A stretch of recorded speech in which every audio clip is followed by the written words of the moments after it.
All right, welcome everyone. We're Semblance of Sanity. I'm Caleb. I'm Jacob. And we're here for Nisemonogatari, episode 5. Okay, yeah. So, we have had the glorious Shinobu returning. The glorious Shinobu returning, and they had a bath scene with Araragi. Most importantly, they discussed what happened in Kizu. Yes, yes, which is interesting, because I was talking with Daiki, our Monogatari expert, and the Discord, and he was basically like saying, because I was talking about this bath scene, I was like, I could not believe that I was just like, yeah, during that whole scene. Like, it didn't bug me nearly as much as when I first started Bakemonogatari. And and he was telling me that's the reason why he recommends, and the reason why we're doing this order, apparently, Kizu first before like going straight into Nisei here, because it makes this Shinobu interaction here much more impactful, and it eases newbies like me into the fan service side of things. Right, because Shinobu is very firmly grounded in our minds as an ancient vampire being, right? Rather than exactly. So the scene makes the scene so much more powerful, and although we are smart individuals and could probably piece together a lot of interesting things about their past together, based on the bath scene with no context. I'm so glad that we have that. I'm so glad that we have that too. Yeah. So we also were we had Hanakawa last episode. Yep. And she's got a haircut. She chopped it off. Yeah, and there's some interesting things going on in the background between her and Senjugahara on some level. Because Hanakawa is being a lot more forward than she normally would. Like, yes, and she's not being forward directly with Araragi, though. That's the important in a roundabout way, yeah. But we could have some more interesting conflict once we figure out this whole issue with the Fire Sisters and their bee oddity thing. At least it's going for Karen. Yes, we are learning. Yep. So we also have Kaiki in the mix now. Yes. And figuring out kind of what's his whole deal with this maybe in the present, because he does seem to have some past ties to certain characters here. Right. But now that we've cleared up things with Shinobu, we're almost just ready to go as to regarding, like, kind of covering all the bases of the main cast. Yeah. Yeah. I'm looking forward to seeing what that ends up being, and just all the awesome dialogue that is no doubt going to be in this episode. Yep. So y'all, without further ado, let's get into it. All right, everyone, we're going to be starting the episode in 5, 4, 3, 2, 1, now. Oh.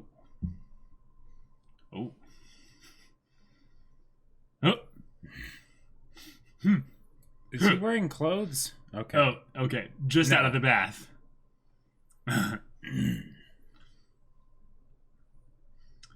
Here's Suki. Never get in the bath with Suki.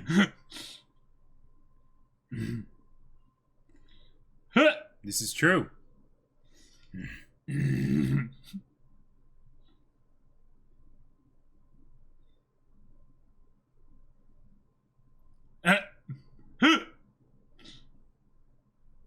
like it when you're mad at me. Exactly. Wait.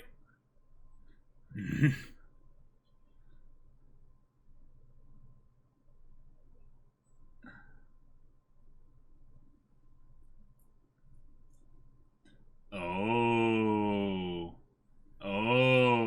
A few, but too few to mention. No, but we're talking specifics here.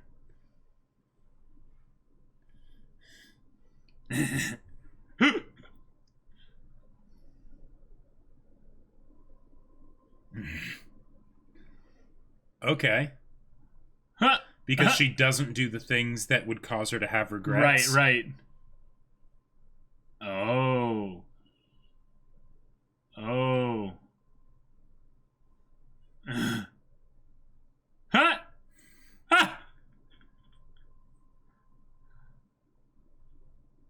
Okay.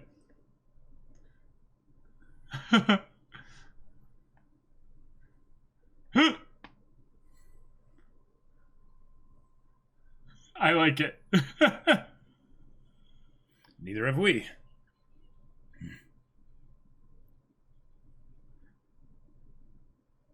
Yes. She's still trying to change the subject so that he's not mad at Karen, you know. Mm-hmm.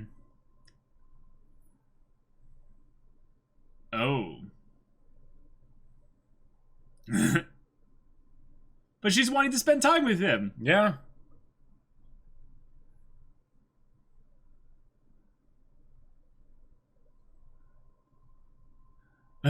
Like, what was, whoa! Oof!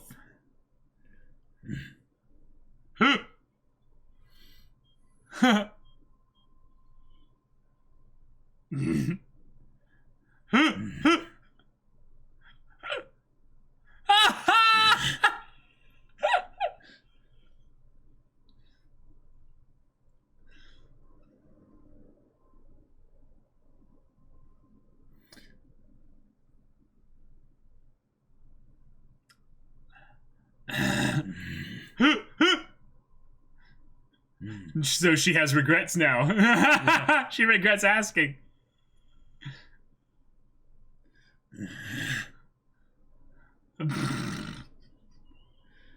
Wait, I'm pretty sure I've seen that shot there. Ha! Hanakawa. Oh my gosh. Yeah, ah! Here we go. I'll be more careful.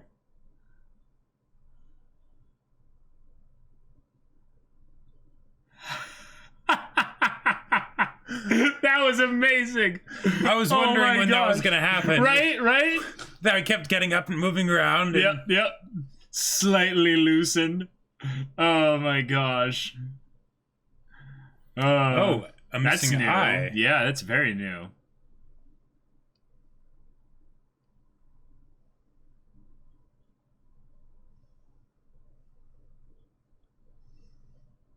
Oh my.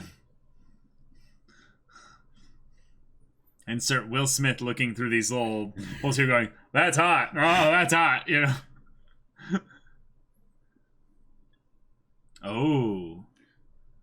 Oh, that's new. Interesting. Oh. I love all the, like, fire, paint, or whatever it's supposed to be just going everywhere.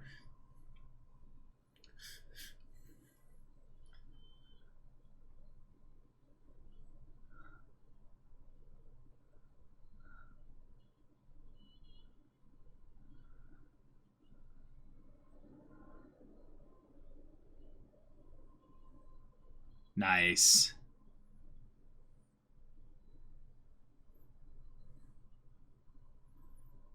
There's all that color, and then Araragi is monochrome. Yep. Oh! Kaiki! Okay. Oh!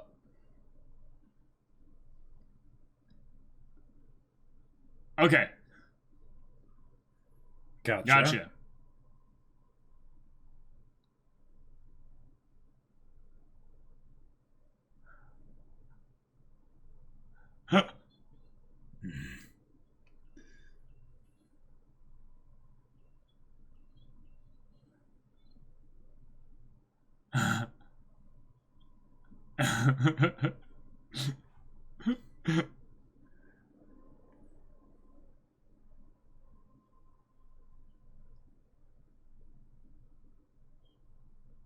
Okay.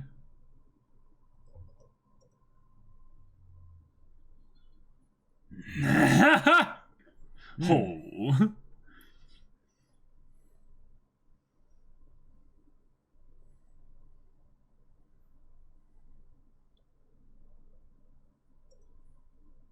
Oh.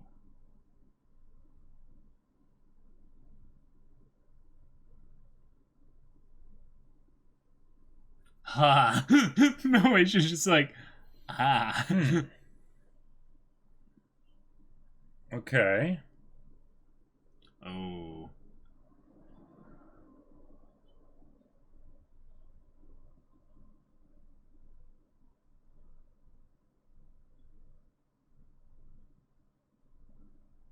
Oh.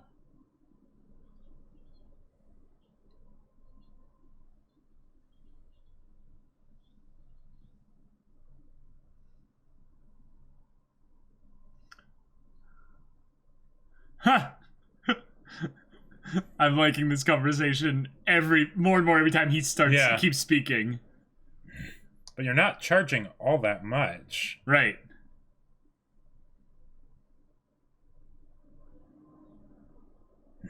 An Araki hair on the bills.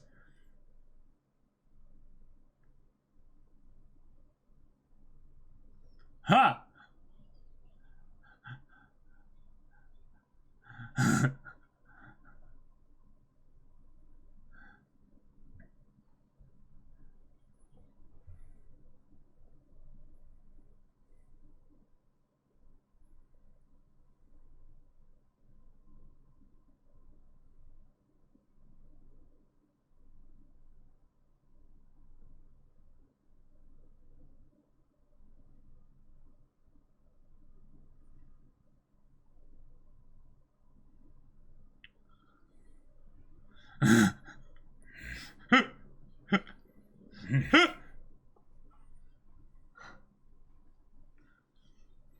Okay.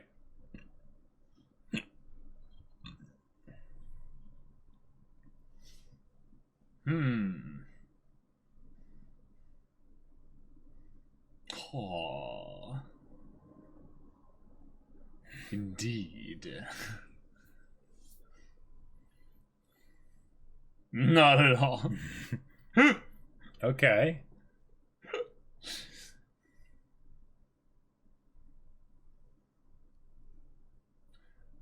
Mudada.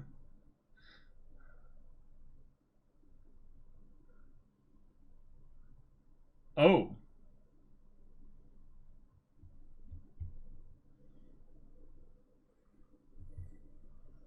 He's like, I never said I called. Oh, okay. Unfortunately.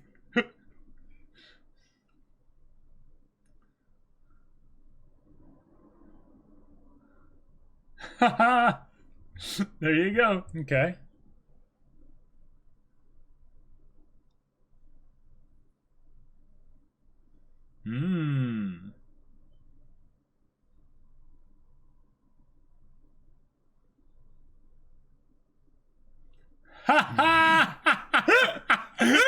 He's dropping economics on her. Oh my god. Oh my gosh. Freaking Kaiki.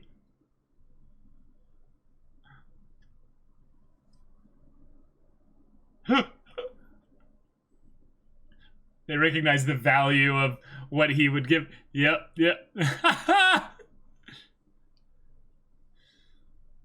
Oh.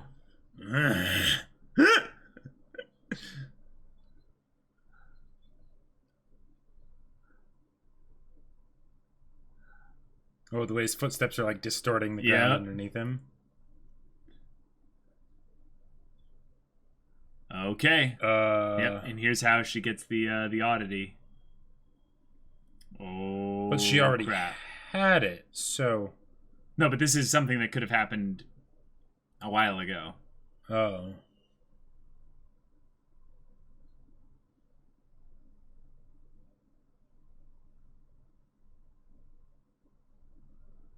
Oh.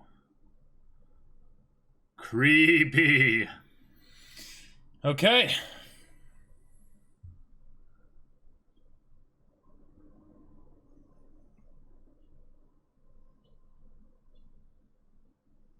Ah, fakes.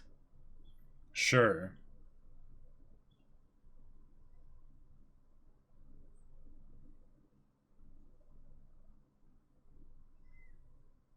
Huh? Whoa. Oh my gosh.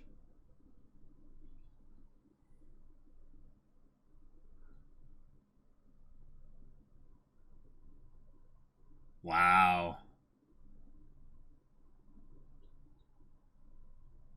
Ha ha ha. Oh, you already have a ticket. Okay.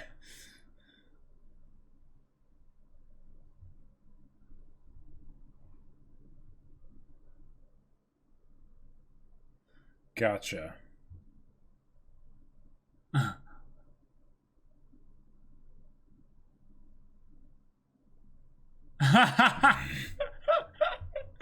want to get punched or kicked. Farewell. I love that. That was great. That was great. That was fantastic.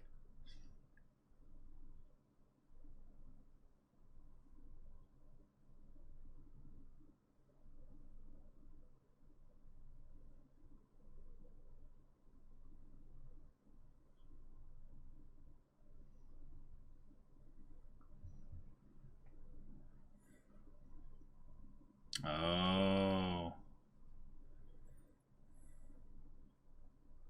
Oh. Nice. Okay.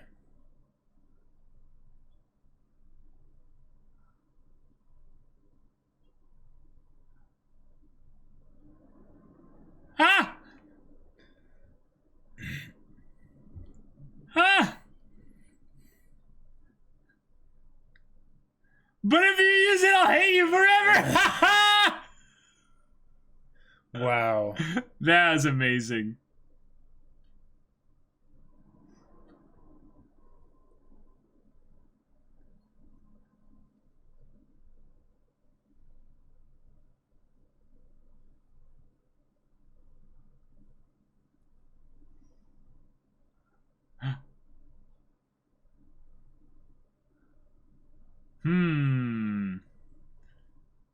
Yeah. Hence why they don't get along. Well, maybe more just talking about their unhappiness, their loneliness, you know? Sure. What they talked about. Oh. Good question. No idea. Yeah.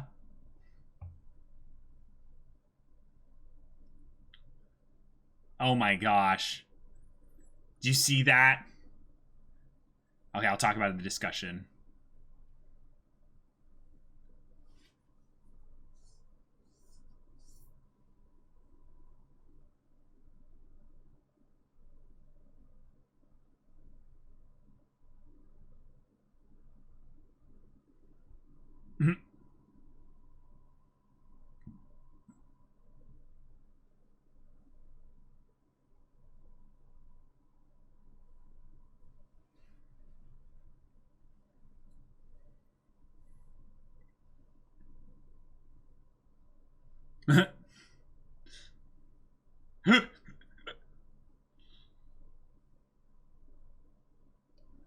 Aww. Nope. There we go.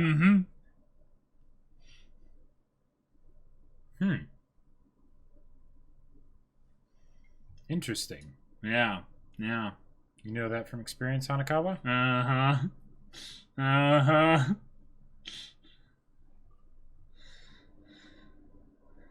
Aw. That's nice.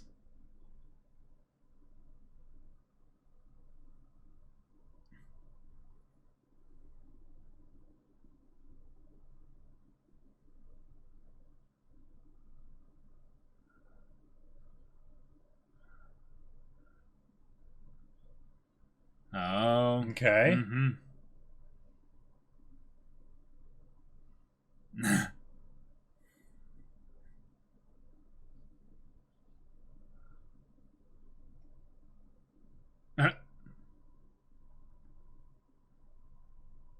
Like,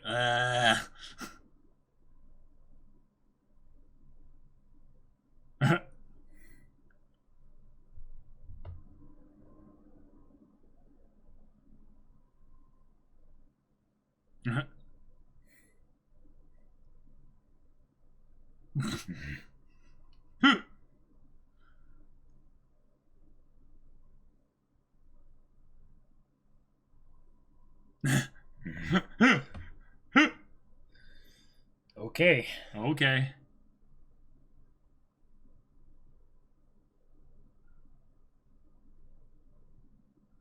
You'll have to do it.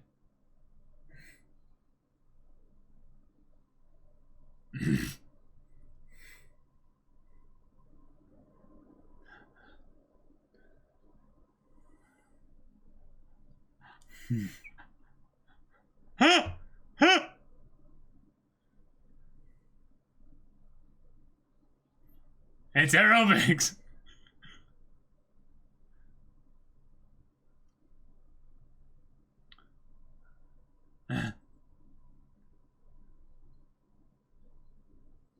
Oh my gosh.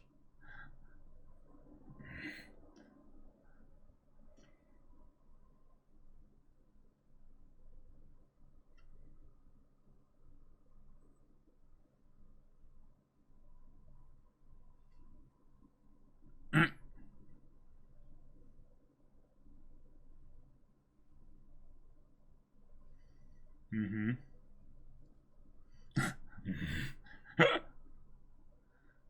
Yeah.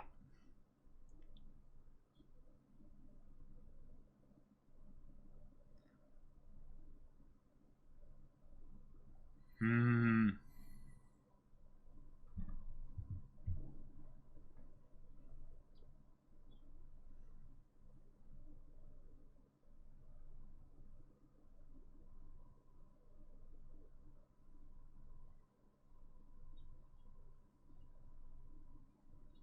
Hmm.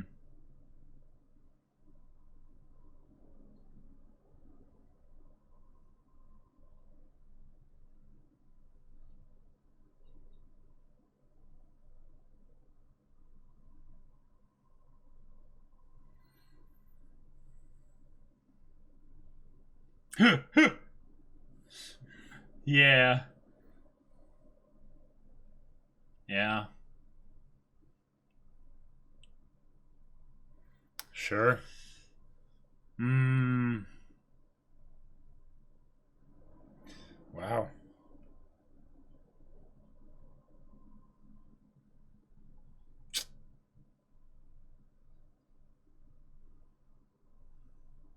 Huh.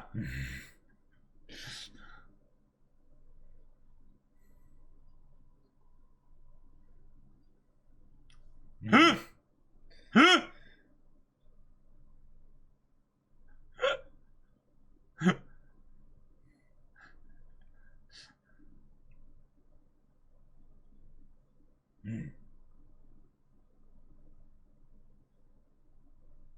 Okay.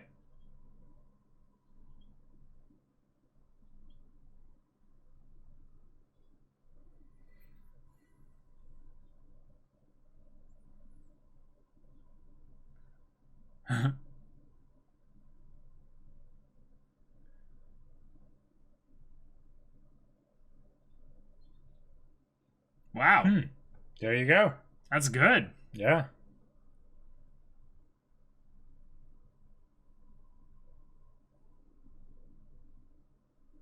Oof. Why does he keep... Wow. Huh? Aha! She's the real thing.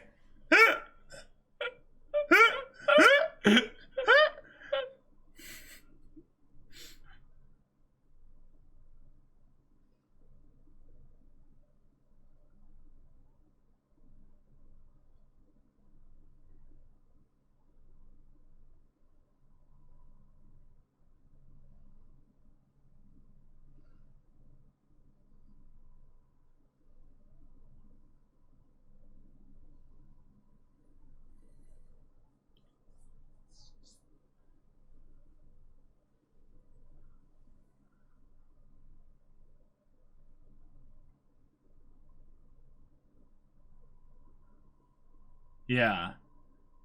So it couldn't really be transferred without some kind of special thing going on.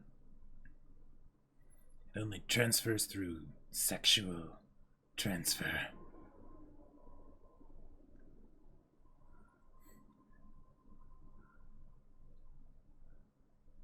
Oh, you wouldn't prefer it. Okay.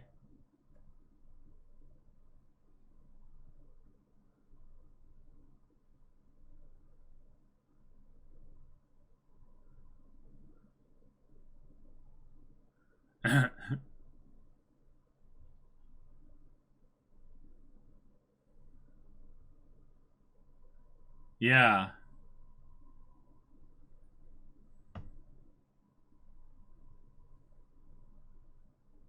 Sonotori. But you don't know how to do it still. yeah.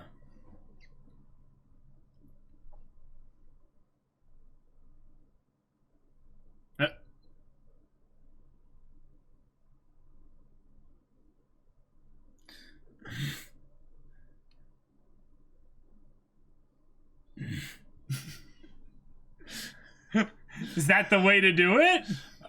Probably. I'm assuming so, since they didn't actually tell us what it was, and then immediately he goes to do something. Right, because there could have been some normal circumstances. Right, because there could have been time before, that we didn't see off screen Right, exactly, of her, yeah. explaining the full thing. Yeah. Right.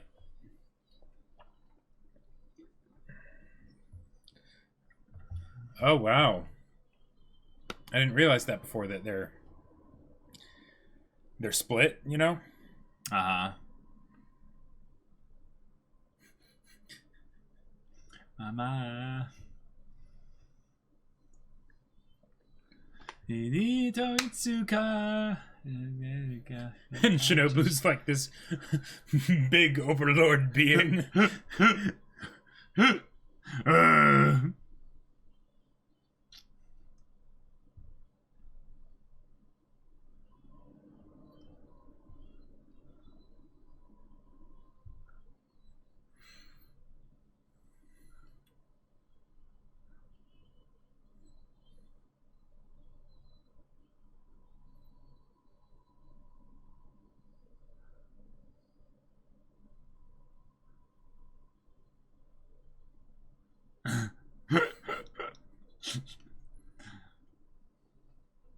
Hmm.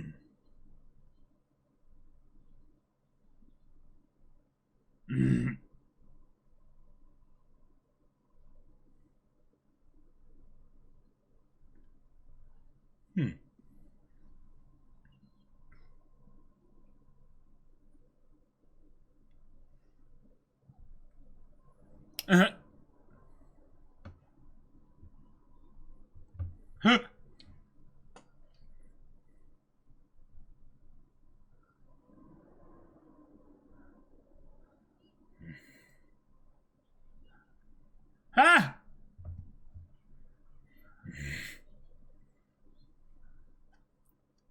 Okay. All right.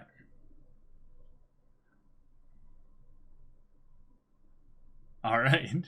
Okay. Okay. All right. Okay. So now we have seen the actual moment where Karin got the bee, Right. And had Or to poisoned by the bee. Yes, poisoned by the bee. Got afflicted by Kaiki. Right. And, After that very hilarious encounter, unique confrontation. Yes, it was like a shonen protagonist versus their rival. Yes. And instead their after rival assaulting the Dark Tower, and they Yes. come to the final lair. But then the rival basically says, "But don't you see, we're the same. Like what you're doing to fill your heart. You used money to buy that jacket, didn't you?" There were a lot of things with regards to the economics kind of stuff that made me laugh so hard. That was great. Just like realizing that he's disassembling her entire argument for being a hero of justice by saying, "But don't you see? People want this. Like, people want me. well, like, they put value in me and what I give. Don't you see? This is simple economics." Well, right. He's basically taking down the whole thing of how she's saying, "How dare you do all this for money?" And he's like, "But you value money as well. It's just this commonly accepted thing that's how you do stuff, is with money." Right? Yes, but also the idea of resources specifically being exchanged for this thing, and then there's specific things that people might not consider to be resources, but I'm just greasing because the cogs of the economy. Yeah, the capitalist way. I love Kaiki. Kaiki's hilarious. Oh man, he's basically this perfect kind of just dipstick to come in here and just be like, yeah, I'm a more enigmatic and I would say kind of just dickish Oshino. Right, like, and the whole thing of like you're inhuman. Unfortunately, I am human. Unfortunately, I'm very human. Which is funny because it makes it seem on some level that he was genuinely like not looking forward to getting punched or kicked by this little girl. Yeah. He's like, you must be slightly abnormal in order to actually make it this far to me. So, yeah, I'm not going to risk getting punched by you. Who knows what could happen to me? And the idea that the whole room now, the room in the design could just be shaft, for purposes, right? Well, I think they explained why the room was that way. Well, so that he could have hidden doors everywhere and no one knows. Well, no, it's because this is a recollection based on something that was told to Araragi. Yes, so it is not first-hand information. Right. Yeah, meaning good point. According to Araragi, all this could have been completely different. Right. He's just going no idea what it looked like. It's just him filling in the blank, hence why the door was not visible there, because he didn't know that there was a door until he left through a different door. Okay. Also, I like the idea of her giving a false message so that she could show up as being like, I want to purchase a curse or a spell or something. And he's like, okay. And then she's like, nope, you lied. So this was a trap. Well done, Right. And then I guess I can't meet with customers in person anymore. Yes. I loved their encounter. Which means, okay, how is he going to conduct his business? And the idea that he was like, I'm doing all this for money. Now, granted, kids, right? He probably $100 or $200. Right, $100 or $200. He probably couldn't charge much more than that because he probably wouldn't have much more than that to give. Kids could come up with that kind of money if they worked really hard. Right, and in the case of the more money being groups to get of rid kids too. Well, and it's more money to get rid of the problem, so that in that case they're a bit more desperate, right? Yeah. But still, the idea of okay, how much is this guy actually making? He said 3 million yen was what he was looking as a turnout for this, but he did 2 months of prep, and he's clearly not done. Oh no, he's going to be around for a while.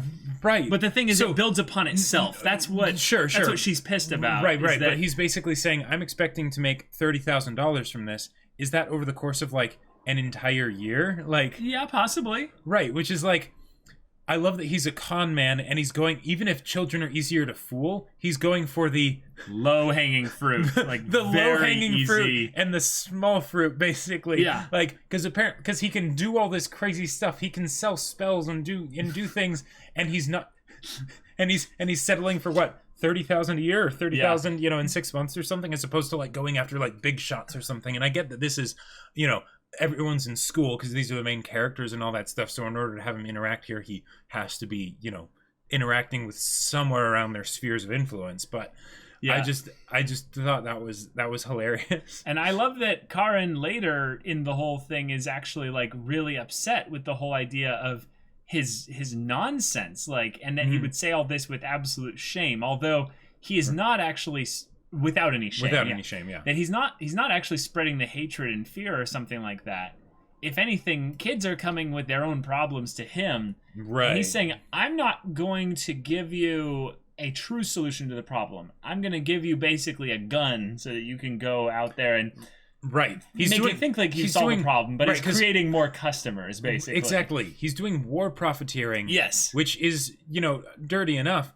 But with kids. With kids, yeah. So, Yeah, exactly. But then there was this part where she's like, he took advantage of it by taking money without actually doing anything. And they keep showing Araragi basically, kind of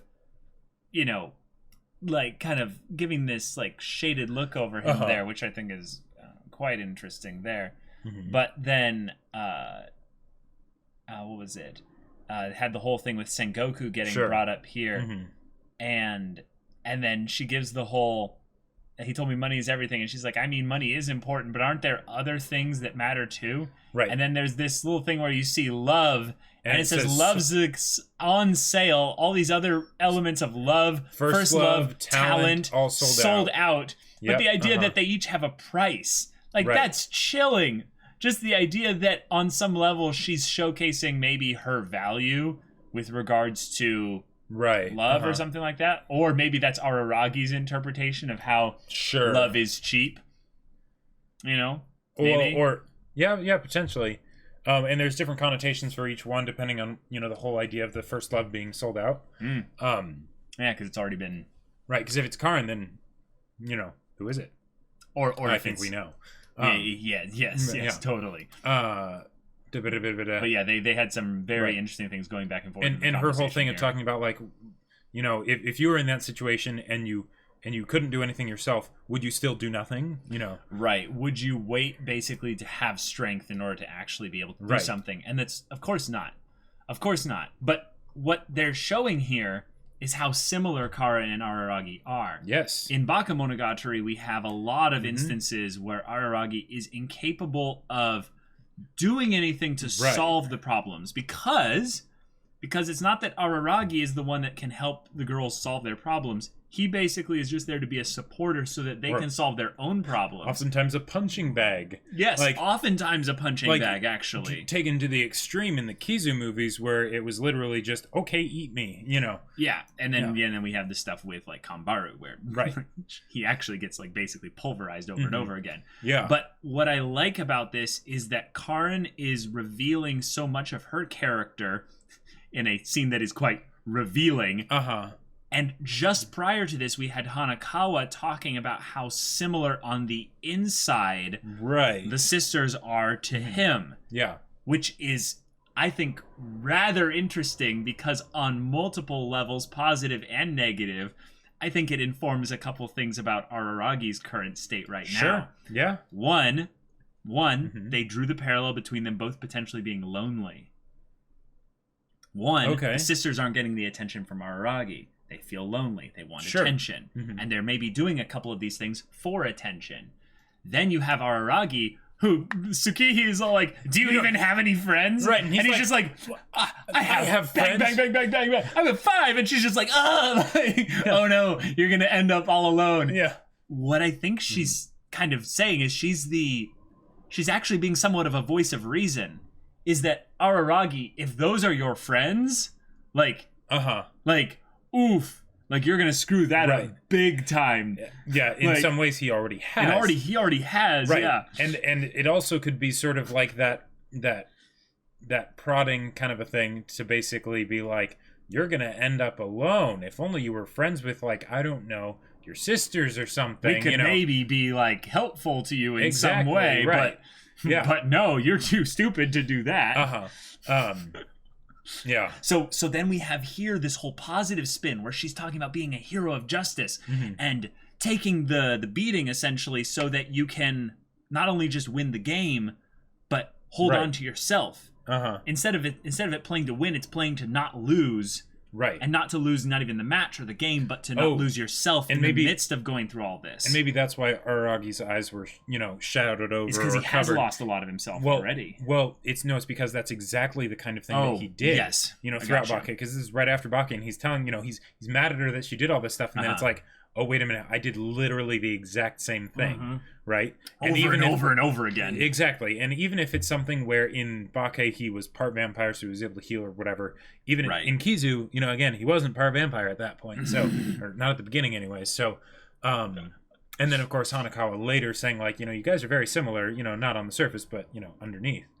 And I gotta say, the joke that was made of the, because there was the whole stab of you're never gonna grow up if you think like this, which is that cuts deep. He said stuff like that like 3 times already in this part.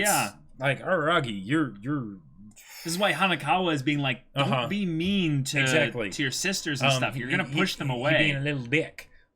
Or just really insensitive. Right. Like really not thinking about his words. Exactly. And then she calls him out on it, and then they turn it into the joke of the. What do you, she's like, what are you talking about?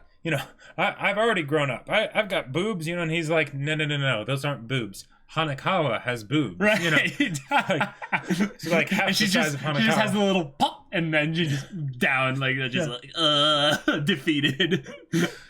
That was quite funny. Yeah. There is this very odd cliffhanger that we were left on, where Shinobu basically said, well, there's like one thing you probably shouldn't do it, or it's probably not. I wouldn't prefer it. Right. It's like there's no risk really involved. It's more just like, So maybe it is. You gotta mack her on the mouth. Suck out the poison. I don't know. Oh my gosh. But there are on some level though. I'm not surprised. But it's probably Monogatari, right? And it's probably not an actual like sucking out of the poison because. otherwise Shinobu could just do it, and they covered that she wasn't able to do that. So Right. So it's probably yeah. something like, you know, the kiss in and of itself is the you know, I don't know. Sure. I have no idea, but Yeah. because it's supposed to do a transference, not solve it. It's not like, you know, Right. a kiss just makes it all go away. Kiss, fall in love. Yep. So there's the aspect of this bee thing being some kind of supernatural poison, not necessarily an illness, which is interesting. Basically meaning that on some level the specific thing that's going on with Karen right now is debilitating, but it is its own thing rather than being a something amorphous in the air or something like that, meaning that this is an individual problem, and in some ways Tsukihi isn't dealing with anything like that. Right. Because on some level I think they were building up the idea that while Karen was the one that was, you know, the one dealing with the oddity, it was affecting Tsukihi as well on some level. But in this it's now entirely localized. Right. So maybe if, okay, this is episode 5. Yeah. And they talked about getting the whole oddity resolved tonight. So if next episode is the resolution of Karen's issue with it, then if Nisei is one core, then they could have the second half be Tsukihi. Or parts of it being a transition from Araragi dealing with what he's now imbibed, basically. And then Tsukihi maybe being the one that helps him with it or something. but having it be more of like her focus, as you know, because like in the OP it's very much Karen, it's not Tsukihi. Very much, yeah. So very much. Yeah. Okay, I like that. That makes sense. I just gotta say, like, every time Hanakawa shows up on screen, she ends up giving a little bit more, because she just is so perceptive. And not only that, I think it's more just that she cares so much for Araragi that she doesn't know everything. Yeah. She just knows what she knows. Yeah. But she knows quite a lot. She knows that she wants to continue making offers for Araragi to be able to touch her boobs. But if you use this, I'll hate you forever. Okay. You know what I actually love about that the silliness of that is that it's primarily there for comedy, right? But what she's saying is, you know, on some level, like, you can't fully trust like everything I'm saying because I am someone who doesn't reveal my true self. Oh, there's to you. that duplicitous nature. Exactly. So she can't help but let Araragi know what she wants at times because she really wants Araragi.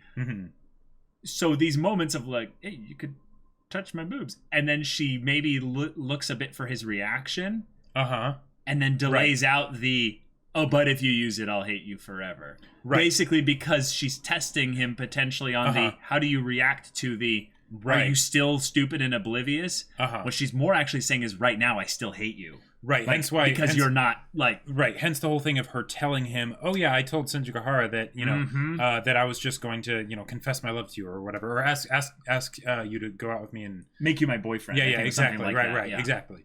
But it could also be something. Now it's probably more of what you said, but I like to think that there's also this idea that she's basically saying, but if you use it, I'll hate you forever, because then why didn't you back in Kisu? Yes, that's definitely part of it. That's definitely part of it. Like, if this is what gets you to actually do it, then I'm done. I don't even know what to, you know, how to deal with you anymore. Yeah, exactly. Yeah. Right. You're inconsistently hopeless. It's like it's like then I actually want to get my hopes up, you know, with things. Whereas otherwise I can just do this duplicitous stuff right in front of you and know that you won't see it. Right. Put Hanakawa's face over Hawkeye's. Don't give me hope. Oh my god! I mean, basically. Boy. But now we've got something different happening. We do. We had the dick reveal with the towel, and now is it coincidence that the same day that Hanakawa sees his package, she gives him another offering to touch her boobs? I don't know. beyond my some pay high grade. level conspircy theory stuff right there, Jacob. Yep, you know, like not so sure about that. But now he has to give a kiss to Karen. And of course he doesn't say, "Oh, by the way, I heard that this will, fix things." He's just like, maybe he can't tell her or something like that. Sure, yeah. One thing I forgot to bring up is that Kaiki said something that was very much a foreshadowing line. Like, if there was anything in this episode that Kaiki said specifically that was like dripping in foreshadowing, was he told Karen that she needs to start seeing everyone as con men. As cons, basically. As fakes, if you will. What's interesting about that is that furthers, I think, his business, for one. So he might just say that to all the kids and be like, it's a way to screw with her when she tried to just deck him. Yeah. But he's right, though. This is the thing. This is the thing that's a unfortunate truth about just humanity. Is we're all liars. Well, right, exactly. Or to put it in a better way, we all have contradictions. The reason contradictions make characters more realistic is because we all have masks. Right, exactly. And knowing that there is that, then you can look at what, especially if they're the type of person that seems to be very good at putting up the mask or whatever, is to say, why might someone put this up? Right. Yep. Now, Araragi, of course, should probably hear that too. Yep. Because then suddenly everything would make sense. But, in a lot of ways, one of the biggest masked characters in the entire show, freaking Hanakawa, had a very big kind of veiled conversation with Araragi here, again, trying to clue him in a little bit more. Yeah. But here's the thing, I think that's maybe something that was talked about in the emotional outburst that Karen had while talking with Araragi, is that she kind of rejects the idea of masks because her whole nature of one is being true to herself and boldly proclaiming, and I didn't lose the battle with myself. Exactly. So she's basically saying, no, screw that. I don't have to wear a mask. You all might wear masks, but I won't. I'm going to win this, and I'm going to do this being true to myself, and I'm not going to lose. Champion of justice. Exactly. And I love that that's just her character. That's just her character. But then you look at Araragi, and they're trying to draw the connection that that's something Araragi has too. But let's be real. This boy wears masks. Yeah. This boy wears masks. He wears masks from himself. He wears masks, multiple masks from himself. The fact that Hanakawa is there with an industrial drill trying to penetrate the concrete that is his thick skull.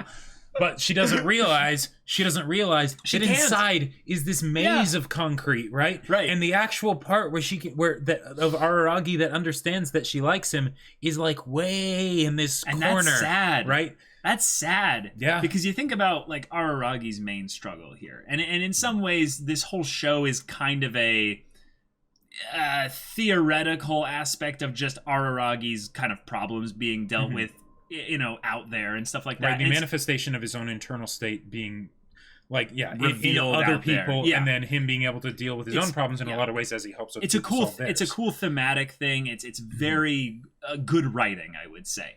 But in terms of the actual plot and less in the theoretical or the themes area, Araragi doesn't help Araragi. No, he puts himself more and more into these situations where, like the girl was saying, specifically Tsukihi, you're going to end up alone, buddy. And it's not something that you really can do by helping other people. You need to directly help yourself. Yes. You might need to ask for help for these other wonderful, women in your life. But that was funny. But specifically with Araragi, I think that this section, this part of Monogatari is going to reveal on some level the masks Araragi wears with intention. He knows it's a mask. Because they talked about regrets, and then Araragi's like, do you have any regrets? You notice how casually he dodges and avoids the question, and yet he blames her for being the one that changes the conversation. Yeah. It's the thing of Tsukihi's saying that he's going to end up alone, is in a lot of ways like a fun meta commentary on the whole idea of the harem genre in general. You know, totally. because just gonna end up alone. It's like, well, yeah, there you go. You know, and it's yeah. A bunch of people understand Araragi, but Araragi doesn't understand himself. Yeah. Which is kind of problematic. And if this is all something we're reading too much into, which I don't think we really are, I think with Monogatari, because it makes everything so impressionistic in a lot of ways, and not clearly defined, like there's layers to it. The idea is that who's to say when the layers end, right? You know, dig as deep as you want, and if you find stuff there, then great. But if this is just something that we're like catching on to at least like a semblance of, I am very excited for how Araragi's family's little story here is maybe going to reveal a little bit more of Araragi's personal story. Right. And how his personal struggles and issues and stuff will maybe come to bear a little bit more obviously in front of him. Right, because this is kind of all his story, and the just in sort general, of the proddings the whole from the other is his story. Well, right, but like the proddings from the other characters, since the dialogue is very like combative, you know. Sure. That it except helps. for Hanakawa. That's probably why I like her so much. Maybe, but I feel like with Hanakawa, it's more that she just realizes that Araragi is there cowering in a corner and not gonna like not really going to spar with her the way she wants him to. Yeah. So she just every once in a while sort of pokes him. But she pokes him so gently. It's kind of depressing to be like, oh man, like he really needs you to be. Oh, that's depressing as well. It brings up the whole Senjugahara thing. Like he would need her to basically like not just drill with the industrial sized drill, but like take the butt end of the industrial sized drill, just sledgehammer him to like, which to is pieces. which is what Senjugahara did, and that's why they're together, because Senjugahara realizes maybe that this is who she's dealing with, and she's also the type of person to not back off from those kinds of things. So do you wonder if actually Senjugahara is the one, because she was introduced as being the first one with the first oddity, at least? Well, now there's an order issue with Monogatari and stuff, but maybe the reason why we were told to watch Bakemonogatari first is because in a lot of ways Senjugahara's issue with her, the Hitagi crab and stuff like that, is going to be a kind of a reflection sort of thing of the way that Senjugahara solves the first problem for Araragi, and then Araragi starts the unpacking journey of kind of his own heart and possibly that whole thing there. Because it's not just that Bake was first in the watch order, but it also came out first, and in the light novels, I'm pretty sure that was the first one too. Okay, because we got sent the collection, and that was the first one. Okay, so gotcha. Yeah, that's a little bit too meta, I would say, to be like anywhere near accurate. But I think there's something there, given that while Hanakawa was the first character shown, Senjugahara's sledgehammer approach, or maybe more, if anything, her self-proclaimed tsundere nature. Her deft, brilliant wordplay abilities and stuff broke through the initial shell, and then we'll just see how maybe when, because this is something I was predicting like forever ago, that at what point Senjugahara basically leaves Araragi, right, that he will then be left basically with his own problems again. And anyhow, one last thing that I wanted to mention from this episode was something that you kind of you pointed out too, was the whole idea that when they're talking about Oshino, and they're like, oh, I wonder, Oshino's probably watching right now, and he's probably, and Araragi's like, Oshino's probably going to solve the whole thing with Karen, no problem. Yeah. And you pointed out So I noticed that when they were doing that, they were showing the power lines and how there were ones that were intersecting with them in like a broken way. Right, and they were largely parallel, but then there was like one that goes like across, know? Yeah, kind of the whole idea of my dumb future Oshino time travel is, Araragi from the future kind of thing.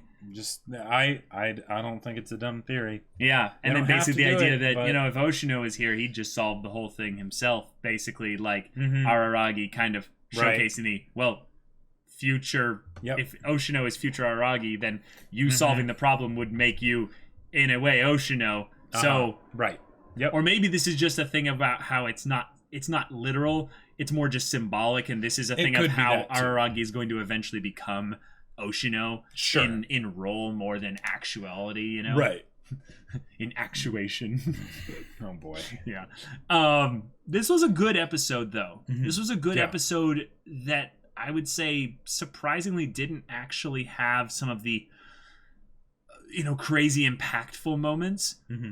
But I want more Kaiki. I gotta say, like, I've been bitten by the Kaiki bug. Yeah. Kaiki put his bee in me, and I'm like, give me more.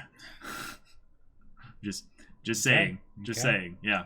I mean, his dialogue was great. His dialogue was great. I love his voice actor. His delivery of these lines is just that perfect level of skoshi, you know. Yeah, it's pretty good. It's good. But yeah, y'all, thank you so much for watching this episode's reaction and discussion. We're staying all the way to the end of it. Wow, we did a long discussion here. But y'all, if you want to see the next episode's reaction discussion right now, go check out the link in the description below for our Patreon. You can get an early access there. Any level support gets you access to our Discord, where you can chat with us about these stories. You can chat with the Monogatari community in the spoilers channel there. Heard it's quite an active community in there. Or you can just hang out and chat with us about whatever. Yep. And if anything that interests you, we'll see you there. But until then, we're Semblance of Sanity. I'm Caleb. I'm Jacob. And we'll see you all next time.